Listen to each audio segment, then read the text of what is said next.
میں Jammu Kashmir reservation amendment بل اور جموں کشمیر ری organization amendment بل کی مخالفت میں کھڑا ہوں سر۔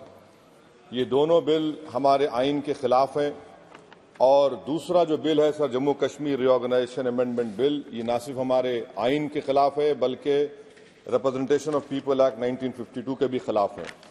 سر یہاں پر کیونکہ وقت بہت کم ہے، میں اس کم وقت میں اس ایوان کے سامنے اس بات کو رکھنا ضروری سمجھتا ہوں کہ جس میں کہا گیا کہ ڈسپلیس پرسن کا جو ڈیفینیشن دیا گیا ہے، اس میں حکومت سے جاننا چاہتا ہوں کہ کیا یہ بات سچ نہیں ہے کہ 1989 میں کارن میں، کرنا میں، پونچھ میں، رجوری میں جب فوج ہماری وہاں پر گئی تھی تو 28 گاؤں کے لوگ ہماری وطن عزیز کی سرزمین چھوڑ کر پڑوسی ملک میں چلے گئے، اور آج تک 2001 کا سینسس، 2011 کا سینسس یہ کہتا ہے کہ ان انہیبیٹیڈ گاؤں ہیں۔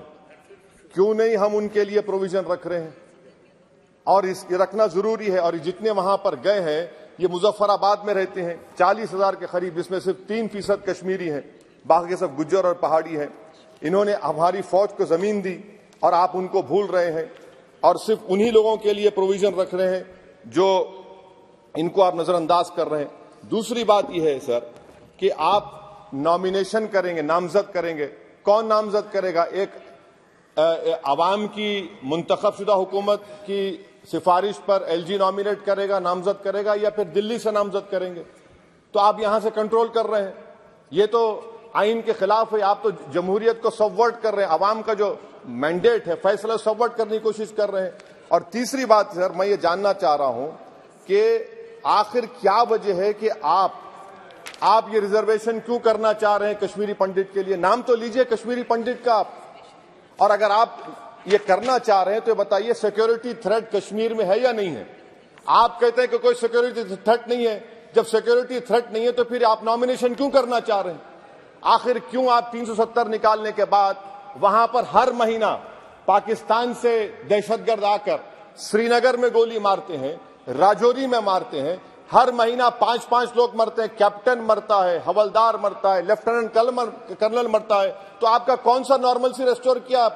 کچھ ریسٹور نہیں کیا آپ۔ لوگ ہمارے سپاہی مر رہے ہیں مگر آپ باجا بجا رہے ہیں کہ امن ہم نے قائم کر دیا 370 کو نکال کر۔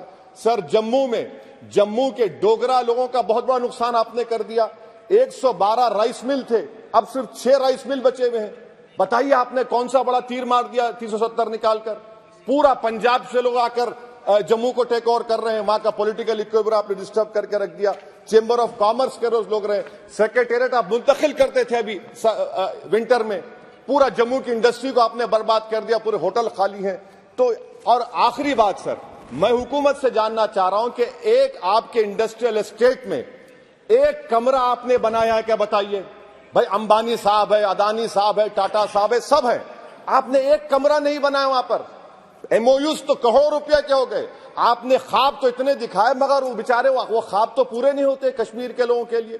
جموں میں کر کے دکھائیے، سری نگر تو دور کی بات ہے سر۔ اور آخر میں حکومت سے جاننا چاہتا ہوں کہ الیکشن کب کروائیں گے؟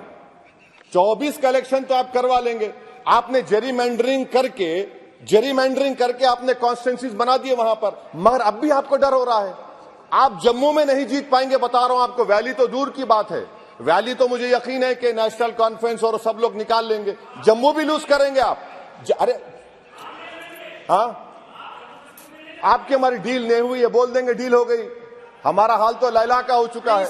ہم نہیں گئے سر، ہم نہیں گئے بھی تو آپ لوگ مدھیہ پردیش جیت گئے، کیسا جیتے میرے بغیر آپ مدھیہ پردیش؟ سر میں کنکلوڈ کر رہا ہوں، میں کنکلوڈ کر رہا ہوں سر، میں کنکلوڈ کر رہا ہوں سر۔ یہ خامخواہ نیشیکانت کو عادت ہے چھیڑخانی کرنے کی، اب جواب مل گیا ان کو۔ تو سر میں حکومت سے جاننا چاہ رہا ہوں کہ آپ اسمبلی کے انتخابات کب کروائیں گے، اور آپ کیوں لداخ میں ان کو سیفٹی دے رہے ہیں؟ آپ نے 370 نکالا کیوں؟ لداخ کا الیکشن تو آپ ہار چکے ہیں وہاں پر لوکل باڈی کا، تو فوراً آپ انتخابات کروائیے تاکہ وہاں پر جمہوریت بحال ہو سکے۔ کب تک دلی سے حکومت کریں گے؟ اسی لیے میں دونوں بل کی مخالفت کرتا ہوں۔ شکریہ سر۔